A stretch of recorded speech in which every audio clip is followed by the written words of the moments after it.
Hey you guys, it's Marianne, and I wanted to tell you the difference between paraphrases, summaries, and direct quotes. So here we go. Our objective is just what I said, learn the difference between paraphrases, quotes, and summaries. So let's just jump in. So summaries are a brief explanation. They are a summary and they're very general. They don't have all the details in there and or maybe the examples in the summary.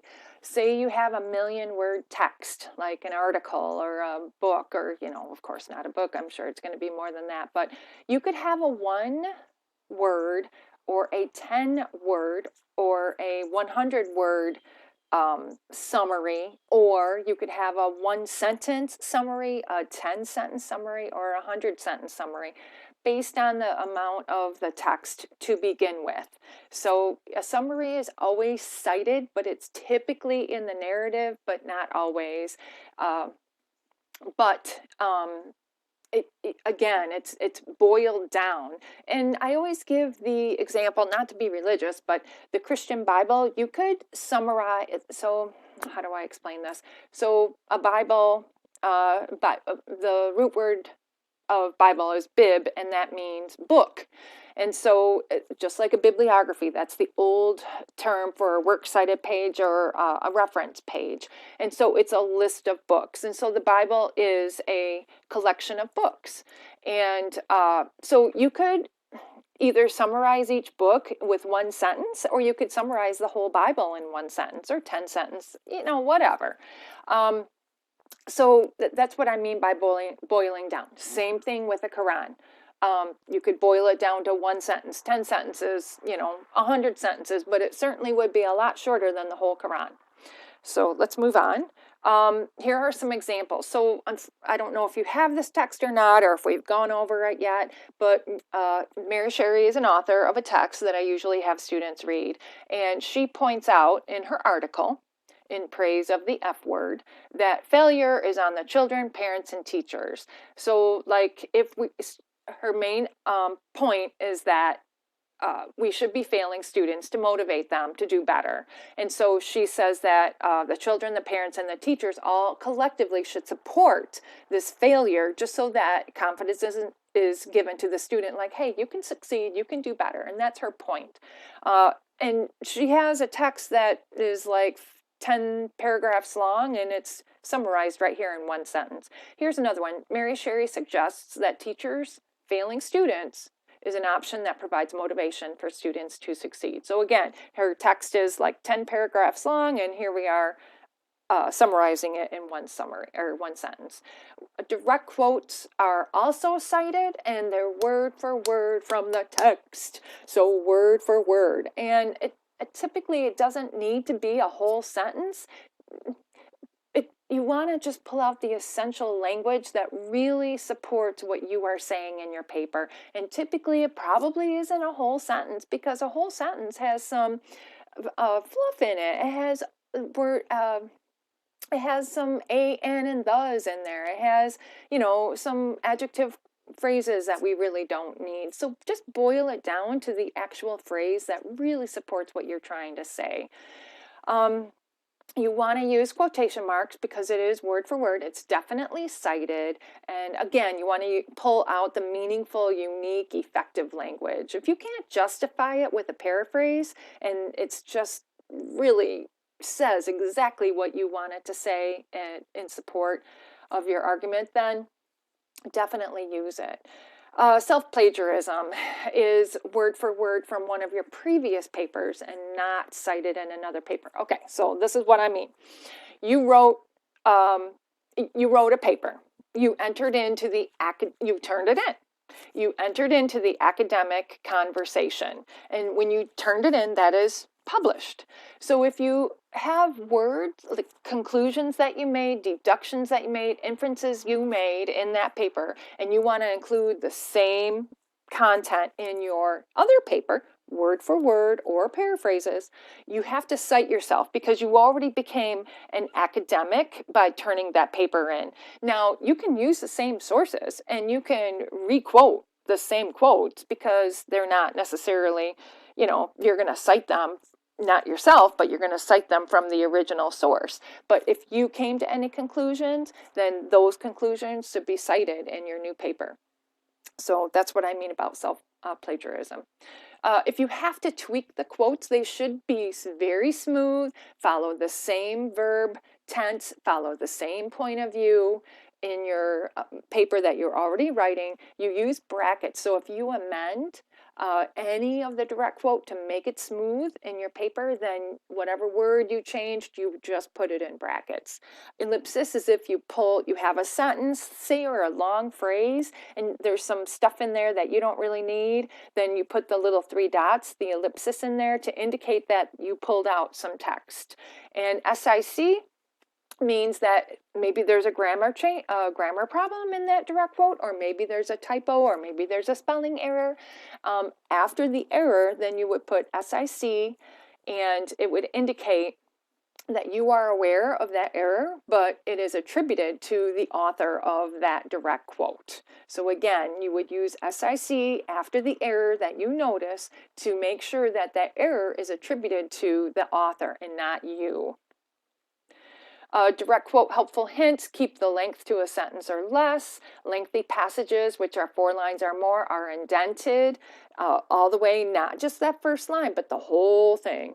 And that indentation replaces the quotation marks. So you don't have to put quotation marks and indent it. That indentation takes the place of those quotation marks. There are a million ways to say said, so you don't have to get redundant by Sherry said this, Sherry said that, Sherry blah, blah, blah. You can get creative. Just click that link and you're on your way. Period goes after the citation, not the quotation mark, the citation. And please take a look at the turquoise highlighted area. That is how we cite. Put the period is after the citation. If there's no citation for whatever reason, North Americans tuck it inside the quotation mark. So here's some examples. Sherry writes that students enroll in educational repair shops. That's using really unique language, because that's just a metaphor that's really creative. Sherry writes that. So in a different video, I indicate that there's 4 ways to incorporate direct quotes. One way is by using a that, and that replaces the comma of a tag. The next line, Sherry believes, comma, a sense of failure is helpful. You would see that comma in there, introducing that direct quote. That is there, and the word that is not. So you use one or the other. Sherry's example of how failure is helpful is when she discusses this possibility with her son. So the colon is tricky because before the colon, you have to have a complete sentence with a complete thought. So a lot of times I see that sentence and then comma, such as. We don't need such as, we don't need anything. We have that colon to indicate that an example is coming. And so here's an example of a direct quote that is an example of what is talked about prior to the colon. Again, prior to the colon, we have a complete sentence with a complete thought. After the colon, we have a sentence that is an example of what is talked about prior to the colon. We also have weaving in bits and pieces, is what I call it, into your paraphrase or your commentary. And if you notice, the little pieces are cited, and then they're just woven into your commentary, which is awesome. I just love that. Okay, it's helpful to think of quotes like guests in your house. You always introduce guests in your house and who they are and where they're from, and just give a little background on who you're inviting into your house. And so the same thing, you're inviting this writer, this academic person to speak in your paper. They're invited to speak in your paper. You're including them. You are inviting them. So give a little background. What kind of education do they have? Where do they write? Or how many papers have they written per se? What's their topic that they typically write on? What's their degree in? Where are they working? Like, what college are they working, or university? So just give a little background. remember, you want to, if you were to remove the quotation marks, the sentence should read as smoothly as and clearly as a sentence that's in your paper. That means, we always provide some explanation after the direct quote. So like if you have you always want to make sure that the direct quote, the importance of that direct quote is evident and explained. And you can't just drop the quote in because the teacher said you need to have so many direct quotes. That's a quote bomb, and it sticks out like a sore thumb. You always have to indicate why that quote is in there and why it's important and what that reader should derive from that quote. Remember, analysis should not be stating the quote. Oh, yeah. So, like, if you have the direct quote, you don't have to restate it. You don't have to do the direct quote and then paraphrase. That's very redundant. You want to pull out you want to indicate the meaning, not restate the direct quote. Okay, you're probably getting sick of me, but anyways, paraphrases are rewriting the text in your own words, including the detail. So maybe you have a 1,000,000-word text, you might have a 750,000-word paraphrase, or if you're like me, you're kind of wordy, you end up with a 1,500,000-word paraphrase. So it will vary based on style and vocab. So just be prepared. Paraphrases are definitely cited. You don't use quotation marks. You don't put your own spin on it. Maybe you have an author who is right. You bring in somebody's opinion that is different from the argument that you are making, an opposing view. And let that writer speak, and then cite it, and that will indicate the end of that person's opinion, and then you can go on and explain your own opinion. But once that citation is there, we know that's the end, and then you can clarify but I believe.